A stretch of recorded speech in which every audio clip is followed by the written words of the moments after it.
I have a major problem. I suck at Fortnite. You see, I started playing Fortnite in the OG Season 1, and I was so addicted that I played on my PS4 every day for hours. All through Chapter 1 I did this, grinding day in and day out. I was even one of the first players in the world to start 1v1ing in Playground mode, and then when Creative mode came out in Season 7, I grinded even harder. By the time Chapter 2 came out, I bought myself a PC, and I was the best I had ever been at Fortnite. I could beat almost anyone. But slowly, over the next few chapters, my life got more busy and I stopped grinding as much. I wasn't playing every single day now, only a couple times per week, and slowly I began to fall behind while everyone else kept getting better. Now it's come to this. In the past 2 months, I've only played Fortnite for 2 total hours. And yes, this even includes creative. So today, right now, I'm beginning my comeback arc to becoming a 2026 Fortnite Sweat. In this video, I have 24 hours to get as good as possible, and it all starts right here. Even though I've barely played in the past 2 months, free building is just something that's ingrained into my muscle memory. Like, I think even if I close my eyes, I'll still be able to quad at it. But unfortunately, being good at free building does not make me good at fighting. But this is the map that's really gonna get my mechanics back to where they need to be. I spent about 30 minutes free building on my map first, just so I could really get my fingers warm and kind of get the flow of the game back.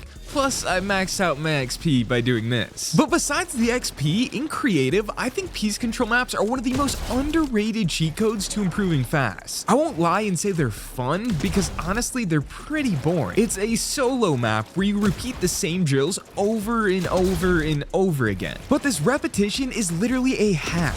In this map I'm playing right now, there's 26 piece control drills, and every drill is a unique scenario modeled after stuff that happens in real games. You have to piece a bot up and shoot the bot before it gets counted as 1 rep. I'm doing 50 reps in all 26 drills, and this is just the start because there's 3 specific goals I want to complete during this 24 hours. My number 1 goal is to hit a clip. Since I haven't played Fortnite in so long, it's been months since I last pieced someone up and had that satisfying moment of ruining their day. I want to feel that again. My number 2 goal is to learn the new instant reset bind. Because I've hardly played in the past 2 seasons, I haven't gotten used to this instant reset bind, which is OP for controller. Right now, I have it set to my side action button, and I still have a reset button that's not instant, so it adds a really unique playstyle that I can have, where I can both do instant resets and non-instant resets for moves like this. Most controller players that don't have these extra buttons and extra paddles on their controller don't have this opportunity, so it gives me a really unique playstyle that I can have, but I need to get good at it. And my 3rd and final goal is to learn a new piece control move. I've been doing the same exact piece control moves for years, so at this point they're really predictable to good players. But I've seen Reet use this move where he gets someone boxed with a stare over them and then edits it, shoots them, and resets the stare before they even know what's happening. So I want to start to try to learn this move within the next 24 hours. Oh yeah, that's gonna catch some people off guard. And that's a decent start. Bang. I know that all of our attention spans are cooked right now, so to sit here and grind a kind of boring piece control map for 3 hours might seem insane, but you might notice in my face cam, I turned all my lights off. I don't even have my normal headset on. I'm using headphones and actually watching YouTube videos on my phone this whole time. This, some would say, boring practice is so valuable to becoming a Fortnite Sweat, but you definitely want some extra entertainment to keep you distracted. After a few hours now, I'm getting a little more comfortable with my mechanics. But to actually become a sweat in modern Fortnite, I can't just play any game mode and expect to get better. So I need to be strategic about where I spend my time. Like playing creative maps with low skilled players, or even modes like regular reload where half the lobbies are full of bots, will not help me improve. What I need to do is fight good players a lot. So now officially 4 hours into becoming a Fortnite Sweat, I'm finally fighting my first real player. I found the easiest way to find pretty good players to go against is just in random 1v1 matchmaking. You do get matched up against the occasional noobs, but usually within a few minutes of going in and out of lobbies, you can find someone that matches your skill level or is even better than you,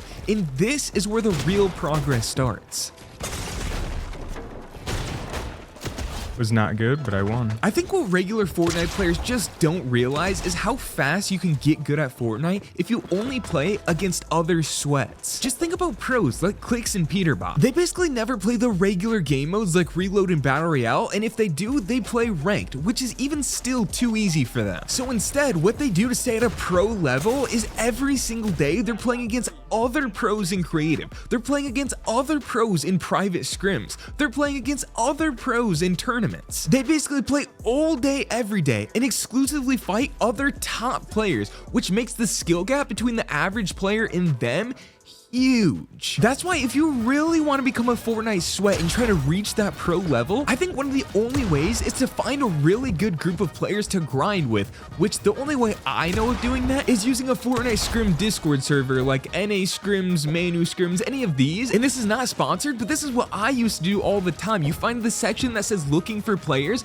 and you just find a teammate or find someone to 1v1. You'll find really good other sweats to grind against, and eventually you become friends with them. You make a friend group, and all of a sudden you have a group of sweats that you're grinding with and getting better every single day. If you've ever heard the phrase iron sharpens iron, that's exactly how you get good at Fortnite, by finding sweats to play against every day. So I'm now 6 hours into becoming a Fortnite Sweat, but that means I still have 18 hours left. I could play tournaments and scrims, and that would guarantee I face mostly other good players, but those modes just take too long between fights. Right now, I just need constant practice against good players. Maps like the Pit, Go Goated, even Tilted Zone Wars just have too many bad players in them, but I found there's a few hidden gem creative maps that are just full of sweats. One of those maps is Pro Zone Wars. This is a main map that pros like Reek, Peterbot, and Clicks use when they practice against each other, so it attracts mainly other sweats to play it too. Almost every lobby you queue into in this map, you're gonna be faced up against pretty good players. And even though losing and getting trash talked to is frustrating, fighting these players that are better than you is literally one of the fastest ways to get good again.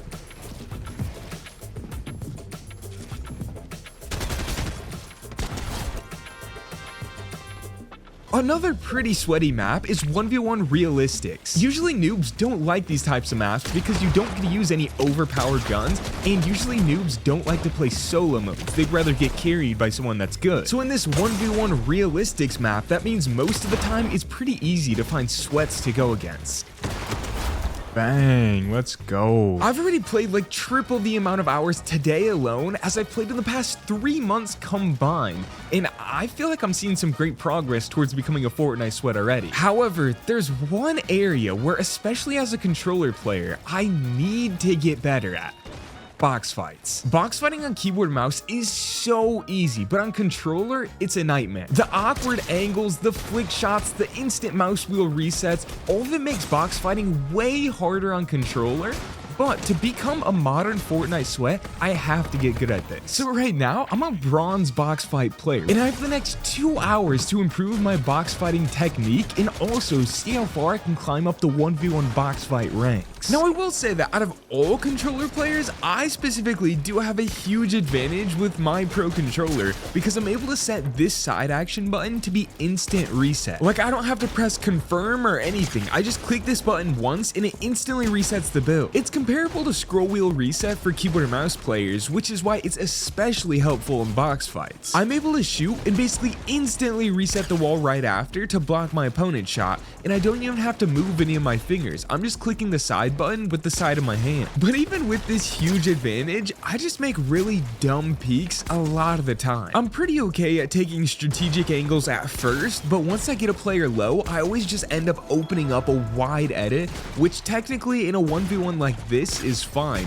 But if I want this skill to translate to real games, what would happen is another player would W key in after hearing this fight have just ended, and then I'll be at a huge health disadvantage. So I really need to focus on trying to win these box fights while taking the least amount of damage possible. I'm also unfortunately noticing that none of these players are very good. I thought with this being the 1v1 box fight map, it would help filter out the noobs, which it does help a little bit. These guys are at least better than the 2v2 map, but I'm still able to win basically every single fight, which wouldn't be the case if I was playing actual good keyboard and mouse sweats. However, some of these rounds were still challenging, and I was able to especially work on my angles, my reset speeds, and my timing, all of which are really important for box fighting. Bang. Oh my. I've been practicing creative non-stop for 10 straight hours, doing over 1,000 reps of piece control drills, hundreds of fights against other sweats in multiple different maps, but this is the most important of all. Can I take these skills I've been improving today and use them in a real game to officially complete my 3 goals and make me a Fortnite Sweat? I have 2 hours left to play, and to make sure I maximize my fighting frequency, I'm gonna play Reload. I won't play ranked, but right now I'm probably in like bronze or silver because I haven't hit Unreal and Reload in months. So my lobbies would just be full of bots, but at least in these regular games, I'll have at least a few good players per lobby, and I'm gonna W key everyone.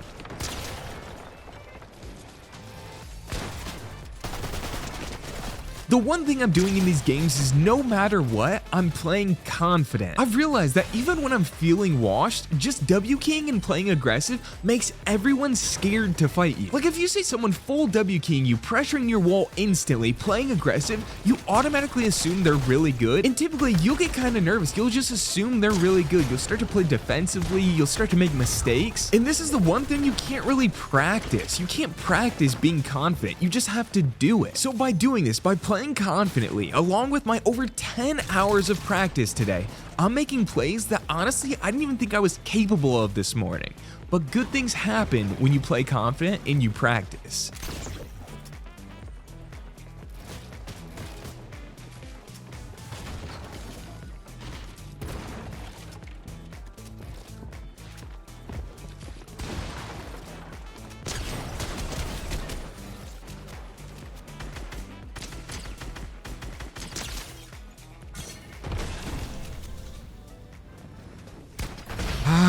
There we go, bro. I'm getting back to sweat status. That's becoming a Fortnite Sweat in 24 hours. I need to get some sleep to close out today, but I'm not stopping here. So subscribe and stay tuned for this new comeback arc.